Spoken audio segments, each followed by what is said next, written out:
टोंक जिले के निवाई से एक भयावह मंजर सामने आया है। व्यवस्थाओं के अभाव में यहां लोगों को घुटने तक पानी के बीच से शव यात्रा निकालने के लिए मजबूर होना पड़ा है। ये हमारे देश और राज्य का दुर्भाग्य ही कहा जाएगा कि आजादी के 75 सालों में भी अभी तक हम मूलभूत सुविधाएं भी आम जन के लिए उपलब्ध ना करवा पाए। देश के प्रधान सेवक मोदी जी भारत को विश्व पटल पर एक विकसित देश के रूप में दिखाते हैं, लेकिन हकीकत कुछ और ही बयां करती है। वीडियो में जो दिख रहा है उससे आप साफ अंदाजा लगा सकते हैं किसी भी पुत्र, पति और पिता के लिए इससे बुरा क्या होगा कि वो अपनी मां, धर्मपत्नी और पुत्री को इलाज के अभाव में मौत के मुंह में जाता देखे। दरअसल निवाई के जगसरा गांव में इलाज के अभाव में महिला की मौत हो गई। कारण, रास्ते में 3 किलोमीटर तक पानी भरा होने से कोई गाड़ी जाने को तैयार नहीं। ऐसे में महिला ने दम तोड़ दिया। यही नहीं, मृत महिला के पार्थिव शरीर को अंतिम यात्रा के लिए घुटने तक पानी में से लेकर जाना पड़ा, वो भी करीब 3 किलोमीटर लंबा शमशान तक का सफर। मालूम हो टोंक से सचिन पायलट विधायक हैं। विधायक जी कैमरे पर तो बड़ी बड़ी डींगे हाँकते हैं। क्या आपको इन लोगों का दर्द महसूस नहीं होता, जहां अभी तक सड़क और स्वास्थ्य सुविधा भी नहीं पहुंची है? आपका अपना विधानसभा क्षेत्र इन मूलभूत सुविधाओं से वंचित है। क्यों? आपको अपना मत देकर इन्हीं लोगों ने अपना प्रतिनिधि चुना है। पता है क्यों? क्योंकि ये आपकी तरफ बड़ी उम्मीद से देखते हैं कि जिन मूलभूत सुविधाओं से ये आज तक वंचित रहे हैं, संभव है आप उन्हें दूर करें। लेकिन मुझे पता है आपको ये सब दिखाई तो क्या, सुनाई भी नहीं दे रहा होगा। ये आवाज है टोंक के निवाई से जगसरा गांव के लोगों की, जिन्हें घुटनों गहरे पानी से 3 किलोमीटर लंबी शव यात्रा निकालनी पड़ी और सड़क के अभाव में अपने एक सदस्य को खोना पड़ा। खैर, आप ये सब नहीं समझेंगे क्योंकि आप एसी कमरे और महलों में रहने के जो आदी हैं। आपको बता दें, पिछले 1 महीने से बच्चे स्कूल नहीं गए। गांव में कोई बीमार हो जाए तो अस्पताल पहुंचना संभव नहीं है। कोई गाड़ी लेकर जाने के लिए तैयार नहीं है। पिछले साल एक प्रसूता को चारपाई पर बैठाकर अस्पताल से घर लेकर आए। अब ग्रामीण आगामी दिनों में हाईवे पर प्रदर्शन कर सरकार और प्रशासन को अपनी समस्या बताएंगे। गांव में आने जाने के 3 रास्ते हैं। सड़क नहीं होने से चारों तरफ पानी भरा है। सड़क के अभाव में ग्रामीण गांव में कैद होकर रह गए हैं। ऐसे में गांव वालों की नाराजगी है। टोंक से हमारे संवाददाता कजोड़ गुर्जर ने मौके पर पहुंचकर इन ग्रामीणों का दर्द जाना। देखिए ये रिपोर्ट। कहना चाहूंगा, ये वही रास्ता है जो ग्रामीणों को जोड़ता है, लेकिन ग्रामीणों का दर्द किस तरीके से कई बार विभाग को अवगत करवाया गया, संबंधित कई बार धरने प्रदर्शन किए गए, लेकिन आज दिन तक भी उनकी सुनवाई नहीं हुई है। ये वही रास्ता है जिससे होकर ग्रामीण जाते हैं। लेकिन आजादी के कई साल बाद ये जो तस्वीरें आ रही है, उपखंड प्रशासन, जिला प्रशासन तमाम विकास के दावों की पोल खोलती हुई नजर आ रही है। कई सरकारें आई, कई सरकारें गई, लेकिन नहीं हुई तो केवल इन ग्रामीणों की सुनवाई। क्या कहेंगे? कई सरकार आ गिर, कई बन गिर, कई उतर गई, आज तक कोई समाधान नहीं हुआ। और आते बोल जाते हैं अब की बार बन जाएगा। अरे वोट दे दो, अब की बार तुम्हारा रोड पक्का है। विधायक साहब आ गए, माड़ा परा दिया, अब की रोड, अब की बार तो मैं आ गया, रोड बन गई। अब प्रशांत जी को बोले अगला बजट में रोड बनवाऊंगा। बजट ही नहीं है मेरे पास, सरकार में बजट ही नहीं है। बोले कैसे बनवाऊं रोड में? अब राम साहब जी बोल रहे हैं कि बनवाऊंगा। अब देखो क्या होता है। सब 5 साल गुजर जाएगी, हमारी जिंदगी ऐसे रह जाएगी।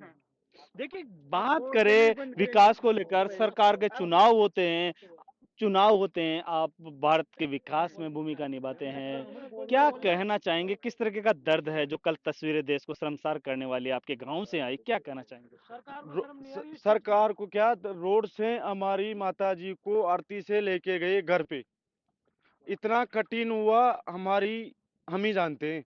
आरती को यहाँ से उठा के घर ले गए, घर से फिर शमशान तक पानी में ले गई। करे तो क्या करे, कैसे लेके जाए उसको?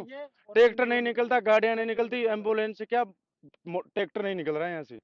इतनी कठिन हो रही है। अगर इलाज उसका टेम्पो हो जाता माता जी नहीं मरती। किसको जिम्मेदार मानते हैं आप? सरकार को। क्या कहना चाहेंगे? दोषी सरकार है। सरकार की पैसे हमारे रास्ते के लिए पैसा नहीं है। उन ये बोलते बजट ही नहीं है। और जन्मदिन में वहाँ पे मनाते, करोड़ों रुपए खर्च करते।